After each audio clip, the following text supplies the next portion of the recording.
Good evening. അങ്ങനെ പൊന്മാൻ കണ്ടു കഴിഞ്ഞു. പൊന്മാൻ റിവ്യൂ പറയാൻ ഞങ്ങളൊരു വയലിൽ കൂടി കാട്ടിലേക്ക് പോവാണ്. സ്റ്റുഡിയോക്കാളും നല്ലത് വയലല്ലേ, അതുകൊണ്ട് കേട്ടോ. അല്ലാതെ പൊന്മാൻ്റെ റിവ്യൂ പറയാൻ പറ്റിയ ഒരു ആംബിയൻസ് തപ്പി നടക്കുമായിരുന്നു.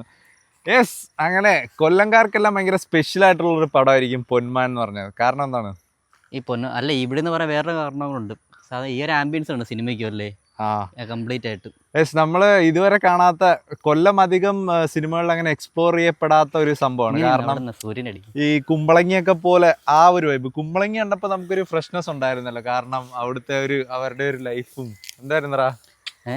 അല്ല, കുമ്പളങ്ങി കമ്പയർ ചെയ്യല്ല, ആ ഒരു ഫ്രഷ്നെസ് അല്ലേ നീ ഉദ്ദേശിക്കുക? ഫ്രഷ്നെസ് അല്ല, നമുക്ക് പരിചയമില്ലാത്തൊരു ടെറൈനിൽ കഥ നടക്കുമ്പോൾ അവിടുത്തെ ക്യാരക്ടേഴ്സും ഒക്കെ ആയിട്ടുള്ള ഒരു ഫ്രഷ്നെസ് അത് ഈ ഒരു പടത്തിനുണ്ടായിരുന്നു. അല്ലാതെ കൊല്ലണ്ട. പക്ഷേ ഈ ആ ഒരു എന്താ വെച്ചാൽ തുരുത്തിന്റെ കഥ പറഞ്ഞ വേറെ സിനിമകളൊക്കെ ഉണ്ട്. ഇപ്പോൾ ലേറ്റസ്റ്റ് ആയിട്ട് ഇറങ്ങിയത് വെടിക്കെട്ടുന്ന സിനിമയിലും ഈ ഒരു തുരുത്തിന്റെ പക്ഷേ കണ്ടന്റ് വേറെ ആയിരുന്നു. തുരുത്തില്ല, പിന്നെ ഈ ഒരു കോസ്റ്റൽ ഏരിയാസ്. ഗസ്റ്റ് റോളൊക്കെ ഉള്ള റിവ്യൂ ആണിത്. ബേസ് ജോസഫിന്റെ പുതിയ പടം ഇറങ്ങി, ഏതാണെന്നറിയോ? ഏതാ പേരറിയോ? പൊന്മാൻ. എവിടെ ഷൂട്ട് ചെയ്തെന്നറിയോ?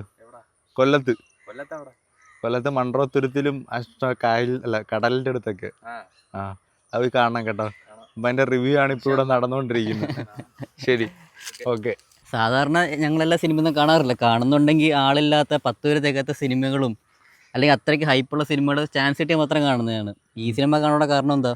HDFS ഞങ്ങൾ ട്രിവാൻഡ്രത്തേക്കുള്ള റിവ്യൂ എടുക്കുന്ന ട്രെയിൻ മിസ്സായതുകൊണ്ട് ഞങ്ങൾ HDFS കൊല്ലത്തുനിന്ന് കണ്ടുകൊണ്ട് എക്സ്ക്ലൂസീവായിട്ട് നിങ്ങൾ ഈ റിവ്യൂ കാണുവാണ്. അതിൻ്റെ കൂടെ ഒരു ഈവനിങ് വൈബൊക്കെ ആക്കി ഞങ്ങൾ തരുന്നതാണ്. അപ്പോൾ സിനിമയെ പറ്റി പറയുകയാണെങ്കിൽ ഇതിൻ്റെ മെയിൻ തീം എന്ന് പറയുന്നത് ഒരു സ്ത്രീധന പരിപാടിയാണ്. അപ്പോൾ കുറേ പേര് റിവ്യൂലൊക്കെ പറഞ്ഞു കുറേ ജില്ലക്കാർക്കൊന്നും ഈ ഒരു പതിവൊന്നും ഇല്ലെന്ന്, ആരും അങ്ങനെ കണ്ടിട്ടില്ല. എല്ലായിടത്തും പതിവൊക്കെ ഉണ്ട്, അവിടെ ശ്രീധനം പേരില്ലെന്നേ ഉള്ളൂ. ശ്രീധനം മാത്രമല്ല കേട്ടോ, ഇവിടെ മറ്റേ ഹൗസ് വാമിങ്ങിനും എന്ത് പരിപാടി ഉണ്ടെങ്കിലും ഇവിടെ ചെറിയ ബുക്കിനകത്തൊക്കെ എല്ലാവരും എഴുതി വെക്കും. ഇന്ന പൈസ കൊടുത്തു, ഇയാൾ സുധാകരൻ 500 രൂപ, സുധാകരന്റെ മൂത്ത മോന് എത്ര പൈസ കൊടുക്കണം.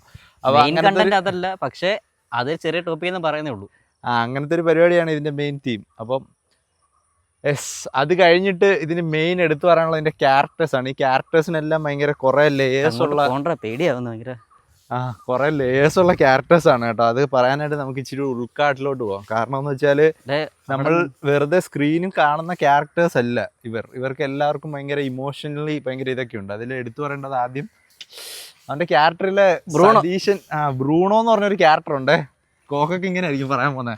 അഴുക്ക ചെറുക്കൻ എന്ന് പറഞ്ഞാൽ അഴുക്ക ചെറുക്കൻ, അവനിങ്ങനെ വലിച്ചു കീറാൻ പോകുന്നൊരു അങ്ങനത്തെ കുറെ അമ്മമാരുണ്ട്. ആനന്ദ് മന്മഥൻ, ആ പുള്ളിക്കാരൻ നല്ല ആക്ടിങ് ആയിരുന്നു കേട്ടോ.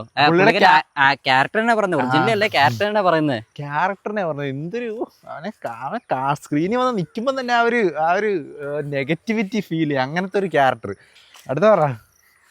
അല്ല, പെർഫോമൻസിനെ പറ്റി പറയുകയാണെങ്കിൽ എന്താ, ഇതിലെ കൊടുത്ത കാസ്റ്റിങ്ങുകളുടെ പെർഫോമൻസ് ആണെങ്കിലും എല്ലാം പക്ക ആപ്റ്റ് തന്നെയായിരുന്നു.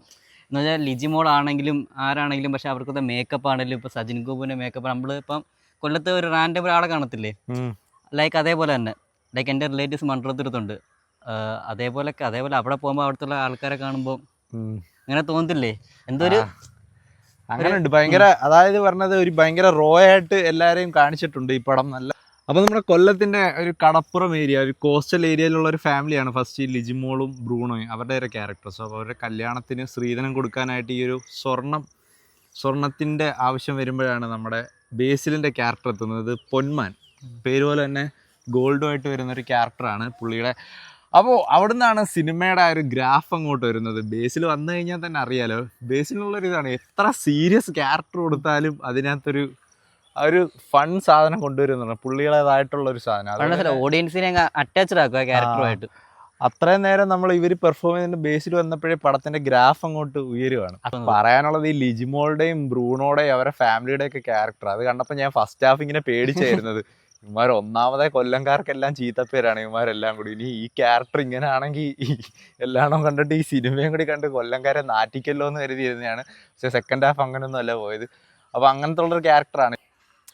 പിന്നെ സിനിമയുടെ മേക്കിങ്ങിലോട്ടൊക്കെ വരികയാണെങ്കിൽ തുടക്കം നമ്മൾ കണ്ടപ്പോഴത്തേക്ക് എന്തുവാടെ ഒരു ഡോക്യുമെൻ്ററി സെറ്റപ്പിലൊക്കെ ഭയങ്കര അത്ര സിനിമാറ്റിക് അല്ലാത്ത വിഷ്വൽസും കാര്യങ്ങളൊക്കെയാണ് വെച്ചേക്കുന്നത്. പിന്നെയാണ് മനസ്സിലായത് ആ സിനിമ അതിലൂടെ തന്നെ സിനിമയുടെ സ്വഭാവം കാണിക്കുന്നത്. വെച്ചാൽ റോ ആയിട്ടാണ് എങ്ങനെയാണ് കൊല്ലത്തെ കാണുന്നത് അതേപോലെ തന്നെ ക്യാരക്ടറെ ഭയങ്കര സിനിമ ഡിമാൻഡ് ചെയ്യുന്ന തരത്തിലാണ് ഇതിൻ്റെ ഒരു സിനിമയുടെ ഒരു അറ്റ്മോസ്ഫിയർ അവർ ക്രിയേറ്റ് ചെയ്തിട്ടുള്ളത്. അതിൽ മെയിൻ എടുത്തു പറയേണ്ടത് ഈ സജിൻ ഗോപുവിൻ്റെ സ്ഥലത്തേക്ക് ചെല്ലുമ്പോൾ എന്ത് തലവെട്ടിച്ചിറ എന്ന് പറഞ്ഞൊരു പ്ലേസ് കാണിച്ചിട്ട്, അത് നമ്മുടെ അടുത്ത മൺട്രോത്തുരുത്തിൻ്റെ പ്ലേസ് ആണ്.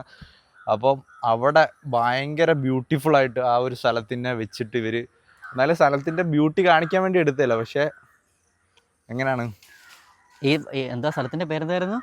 തലവെട്ടിച്ചിറ. ആ തലവെട്ടിച്ചിറ അവർ ഡെഫിനേഷൻ എന്ന് വെച്ചാൽ ഒരു വഴിയുള്ളൂ, അതിൽ എൻട്രി ചെയ്യാനും പുറത്തേക്ക് കിടക്കണം. ആക്ച്വലി മൺട്രോത്തുരുത്ത് അതേപോലെ തന്നെയാണ്, ഒരു പാലേ ഉള്ളൂ എൻട്രി ചെയ്യാനും പുറത്തു പോകാനും. അവർ ആ ഒരു ഭീകരതയിലോട്ട് ആ ഒരു സംഭാഷണമൊക്കെ വെച്ച് പിന്നെ ബേസിലും സജിൻ ഗോപുവും തമ്മിലുള്ള അവരുടെ ഒരു കോൺഫ്ലിക്റ്റ് തുടങ്ങുമ്പോഴാണ് ശരിക്കും പടത്തിൻ്റെ ഗ്രാഫ് അങ്ങോട്ട് വരുന്ന ഒരു ത്രില്ലർ മൊമെന്റ്സ് ഒക്കെ അങ്ങോട്ട് ഓണാവുന്നത്. അപ്പോൾ മൊത്തത്തിൽ അല്ല, ഈ സിനിമ പിന്നെ പറഞ്ഞു വെക്കുന്ന കുറേ ഇന്നറായിട്ടുള്ള മീനിങ്സ് ഉണ്ടെന്ന് വെച്ചാൽ, ഒരു സ്വർണ്ണമായാലും ഏതെങ്കിലും മനുഷ്യൻ്റെ അത്യാഗ്രഹവും ഈ സൊസൈറ്റി, ഈ സ്ത്രീധനം, അതൊക്കെ എങ്ങനെ അവരെ മൈൻഡിൽ എങ്ങനെ കിടക്കുന്നു എന്നുള്ളതെല്ലാം കറക്റ്റായിട്ട് ഈ സിനിമ പറഞ്ഞു തരുന്നുണ്ട്. പിന്നെ ലാസ്റ്റത്തെ ഒരു ഡയലോഗ് എനിക്കത് പേഴ്സണലി സ്പൂൺ ഫീഡിങ് ആയിട്ട് തോന്നി. എക്സാമ്പിൾ സ്ത്രീധനമല്ല സ്ത്രീയാണ് ധനം, ആ ഒരു കോൺസെപ്റ്റിൽ ആ ഒരു ഡയലോഗ് ഒരു പറഞ്ഞു വെച്ചതുപോലെ എനിക്ക് തോന്നി. എനിക്കത് ഇഷ്ടപ്പെട്ടില്ല പേഴ്സണലി, ക്ലൈമാക്സിലെ ടൈലൻറ്റിൽ. അല്ല, ഓവറോൾ ഫാമിലിക്കായാലും ഇപ്പം ഇഷ്ടപ്പെടും. പക്ഷേ ഈ ഒരു ടോപ്പിക്ക് ബാക്കിയുള്ള ജില്ലക്കാർ എങ്ങനെ എടുക്കും, അവരെങ്ങനെ ഏത് വ്യൂ പോയിന്റ് കാണുന്നുള്ളതാണ് പ്രശ്നം. പക്ഷേ കൊല്ലംകാർക്കല്ലാതെ പെട്ടെന്ന് റിലേറ്റ് ചെയ്യാൻ പറ്റും നല്ല രീതിയിൽ. അപ്പം നിങ്ങളുടെ ജില്ലയിലൊക്കെ ഇങ്ങനത്തെ ഈ പരിപാടി ഉണ്ടോ, പിരിവ് കൊടുക്കൽ പരിപാടിയൊക്കെ ഉണ്ടോ എന്നൊക്കെ ഉള്ളത് കമൻറ്റ് ചെയ്തേക്കുക. കുറേ പേർക്കൊന്നും ഇതൊന്നും കണക്ട് ആയില്ല. ബേസിലെ ഫസ്റ്റ് ഇൻട്രോസിന് കുറേ ഡയലോഗും എല്ലാ മൊമെന്റ്സ് ഒക്കെ പറയുന്നുണ്ട്, അത് പക്ക കറക്റ്റ് തന്നെയാണ്, കൊല്ലം ജില്ല നടക്കുന്ന തന്നെയാണ് പറയുന്നത് അവർ. മൊത്തത്തിൽ ചെറിയൊരു സിനിമ, പക്ഷെ നല്ലൊരു ഫ്രഷ്നെസ് ഉണ്ട്. അതിലെ ക്യാരക്ടേഴ്സ് എല്ലാം അടിപൊളിയാണ്, കണ്ടിരിക്കാം. വലിയ ലാഗോ കാര്യങ്ങളോ ഒന്നുമില്ല. സാധാരണ ഇങ്ങനെ സിനിമയ്ക്ക് അധികം സിനിമാറ്റിക് ആയിട്ട് എടുത്ത് ഭയങ്കര ബോറാക്കാറാണ് പതിവ് സാധാരണ എല്ലാവരും. ഇപ്പം മുമ്പ് അൺബോർഡ് കമ്പനിയിൽ നിന്ന് തന്നെ എന്താണ് കണ്ടത്, ഭയങ്കര ബോറായിരുന്നു. പക്ഷേ ഇതിനകത്ത് നാച്ചുറലായിട്ടും നമുക്ക് കണക്ട് ചെയ്യുന്ന രീതിയിലും എൻഗേജിങ് ആയിട്ടും എല്ലാം എന്താ 2 മണിക്കൂർ 7 മിനിറ്റേ ഉള്ളൂ, അതുകൊണ്ട് തന്നെ ലാഗും ഇല്ല, കണ്ടിരിക്കുകയും ചെയ്യാം. യെസ്, അപ്പോൾ പൊന്മാൻ കണ്ടവർ നിങ്ങളുടെ അഭിപ്രായങ്ങളൊക്കെ എങ്ങനെ ഉണ്ടായിരുന്നു എന്ന് പറയാ. വീഡിയോ ഇപ്പം തന്നെ ഒന്ന് ലൈക്ക് ചെയ്തോ. ചൊറിയുന്നുണ്ട് കേട്ടോ കാലൊക്കെ. അടുത്തൊരു കാട്ടുമുക്ക് റിവ്യൂ ആയിട്ട് കാണുമ്പോഴേക്കും വയലിൽ നിന്നും ബൈ.